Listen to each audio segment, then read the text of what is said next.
बाप दादा का अगर जमीन लेंगे, संपत्ति लेंगे, अगर उनका जो भी संपत्ति है अगर आप प्राप्त करेंगे, फिर आपको ही झेलना पड़ेगा। अब आप अपने पूर्वज का संपत्ति ले रहे हैं, आप अपने दादा का संपत्ति ले रहे हैं, आप अपने परदादा का संपत्ति ले रहे हैं, आप संपत्ति पिता से ले रहे हैं, आप संपत्ति माता से ले रहे हैं, आप संपत्ति नाना से ले रहे हैं, आप संपत्ति नानी से ले रहे हैं, आप संपत्ति चाचा का ले रहे हैं, आप संपत्ति चाची का ले रहे हैं, आप संपत्ति प्राप्त कर रहे हैं, आपको दिया जा रहा है। आप जो है उत्तराधिकारी हैं परिवार के, तो आपका हक बनता है। अगर आपका हक बनता है तो फिर पहला अधिकार जब आपका बनता है तो आप ही उस संपत्ति को प्राप्त भी कर सकते हैं। सुप्रीम कोर्ट ने एक ऐतिहासिक फैसला दे दिया उसी को लेकर, यानी जो संपत्ति प्राप्त करना चाहता है, अपने पूर्वज की संपत्ति प्राप्त करना चाहता है, या आप ऐसे कह सकते हैं कोई अगर अपनी पैतृक संपत्ति जो है अगर प्राप्त करना चाहता है। संपत्ति की जब बात आती है कि जो पूर्वज का संपत्ति की बात है, तो संपत्ति में यह भी हो सकता है, या बाप दादा जो एक तरह से पिता हैं, अगर उनके संपत्ति की बात है तो जमीन भी हो सकता है, मकान भी हो सकता है। और इसके अलावे यानी अगर बात करें चल अचल संपत्ति जो है, दोनों के बारे में, तो हो सकता है कि कोई पैसा है जो बैंक में, मान लेते हैं यहाँ पर कोई बैंक में पैसा है, अब किसी भी बैंक में जो है पैसा है, अकाउंट में खाते में पैसा है, तो उस पैसे पर भी तो दावा करना होगा। मान लेते हैं आज वो व्यक्ति इस दुनिया में नहीं है, तो उनका पैसा कौन लेगा? पैसा जो उस परिवार के उत्तराधिकारी होंगे और जो एक तरह से वारिस होंगे उनका अधिकार बनेगा। जितने वारिस होंगे सभी का अधिकार बनेगा। लेकिन हम आपको बता दें कि आज जो ये फैसला हुआ है, सुप्रीम कोर्ट ने जो फैसला दिया है, अगर इस फैसले को जानेंगे तो आप दंग रह जाएंगे। आप अपने पूर्वज का संपत्ति तो प्राप्त कर रहे हैं, यानी अगर जो है अपने पिता का, अपने दादा का, यानी पिता हो, दादा हो, है ना, परदादा हो, माता हो, नाना हो, नानी हो, चाचा हो, चाची हो, जिनका भी प्रॉपर्टी आप प्राप्त करेंगे उनका कर्ज भी तो आपको ही लेना पड़ेगा। अगर ऐसा सोच रहे हैं कि जमीन ले लेंगे लेकिन पिता का लोन हम नहीं चुकाएंगे, तो ऐसा नहीं होने वाला। अगर आप अपने पिता का जमीन लेते हैं, उनका लोन भी आपको चुकाना पड़ेगा। अगर अपने जो एक तरह से नाना का जमीन लेते हैं, तो नाना ने जो कर्ज लिया है वो आपको चुकाना पड़ेगा। इसलिए कि अगर आप संपत्ति के उत्तराधिकारी बनकर आते हैं, तो उस उत्तराधिकारी के नाते आपका कर्तव्य है यहाँ पर कि आप उनके द्वारा जो लिया गया जो भी कर्ज है उसको चुकाएंगे।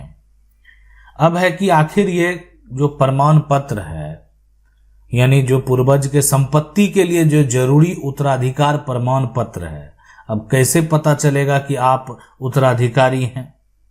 अब ये व्यक्ति हैं, ये एक तरह से कहीं रहते थे, इनको संपत्ति अपने नाना का प्राप्त हो गया, तो नाना का संपत्ति प्राप्त हुआ। अब नाना का जो भाई का वंशज है वो सब तो दावा कर रहा है, यानी इनके नाना के जो है, इनके नाना के भाई, इनके जो नाना होंगे, नाना आप समझ सकते हैं, अब नहीं है ना इनके नाना है ना इनके नाना के भाई हैं, तो नाना के भाई के यहाँ पर जो वंशज हैं वो क्या कर रहे हैं? संपत्ति को एक तरह से अपने कब्जे में ले लिया है।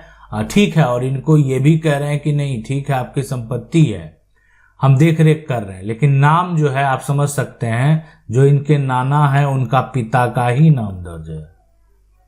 तो आज जो दावा करने वाले लोग हैं, है ना, नाना का जो भाई का जो उत्तराधिकारी है वो कुछ भी कर सकता है।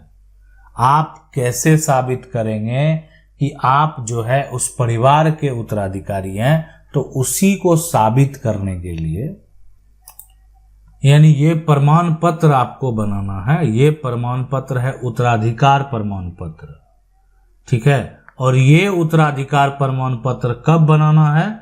जो व्यक्ति है जिसकी संपत्ति को अगर आप प्राप्त करना चाहते हैं, अगर उसका मृत्यु हो जाता है, ठीक है, तो उस पर जो है अधिकार प्राप्त करने वाला आप अगर पहले एक तरह से उत्तराधिकारी, मतलब आपका पहला अधिकार बनता, किसी का बेटा है तो उसका जो भतीजा है वो क्यों दावा करेगा, लेकिन किसी का बेटा नहीं है, बेटी नहीं है, माने उनके वंशज नहीं है, तो उनका जो परिवार का भतीजा है वो दावा कर सकता है।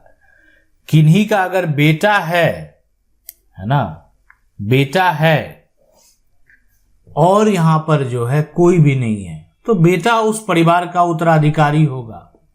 तो बेटा ये सर्टिफिकेट जो है वो तैयार करके देगा कि हमारे पिता की मृत्यु हो गई है और हम परिवार के उत्तराधिकारी हैं, है ना। तो ये एक तरह से पूरा दिखा दिया गया, अपना प्रूफ दे दिया गया कि हम ये उत्तराधिकार प्रमाण पत्र है।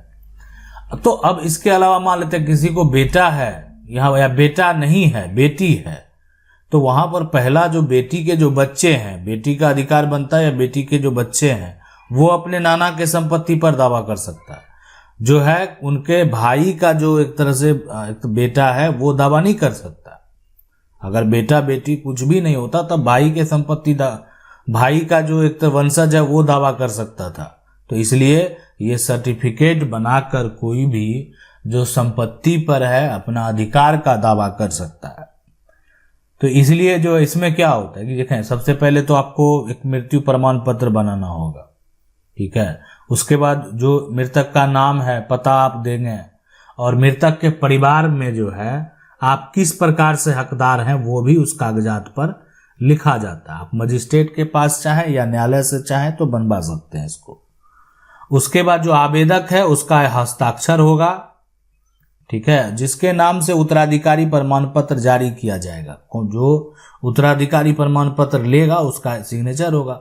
सारा आप बता रहे हैं कि हम परिवार के उत्तराधिकारी हैं, ठीक है। तो यहां पर आपको कहां जाना, तो ये देखें आसानी से आप जो है जाएंगे, किसी वकील से संपर्क करेंगे और यानी जो जिला का जो यहाँ पर जो सक्षम न्यायालय है वहां से आप इसको बनवा सकते हैं। और बनवाकर अगर आपको लगता है कि नहीं हमको संपत्ति से बेदखल कर दिया गया जबकि मेरा ही अधिकार है, अधिकार के बारे में भी हम बता देंगे। बहुत लोगों को अगर कंफ्यूजन है, बहुत मेरे भाइयों को अगर कंफ्यूजन है कि आखिर कौन होगा, अगर मान लेते हैं अधिकार लेने का पहला राइट, दूसरा राइट किसको है, उसके बाद किसको अधिकार है, नाना के जमीन पर कौन कौन जो है जाकर दावा कर सकते हैं, कैसे कर सकते हैं, तो वो अधिकार के भी बात करेंगे।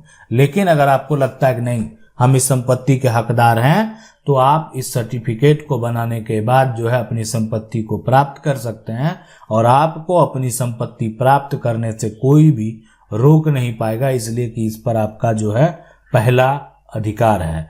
और ये आवश्यकता इसका तभी होता है जब आपको किसी का भी चल हो संपत्ति हो या अचल संपत्ति हो, उस पर अगर आप अधिकार प्राप्त करना चाहते हैं, नहीं आप चाहते हैं कि आपको भी अधिकार मिले, तब ये उत्तराधिकार प्रमाण पत्र जो है उसका आपको जरूरत पड़ जाता है। आशा करते हैं वीडियो अच्छा लगा होगा। वीडियो को लाइक जरूर कर दें। चैनल को पहली बार देख रहे हैं सब्सक्राइब करके जो बेल आइकन है उसको जरूर दबा लें। मिलते हैं अगले वीडियो में, तब तक के लिए जय हिंद।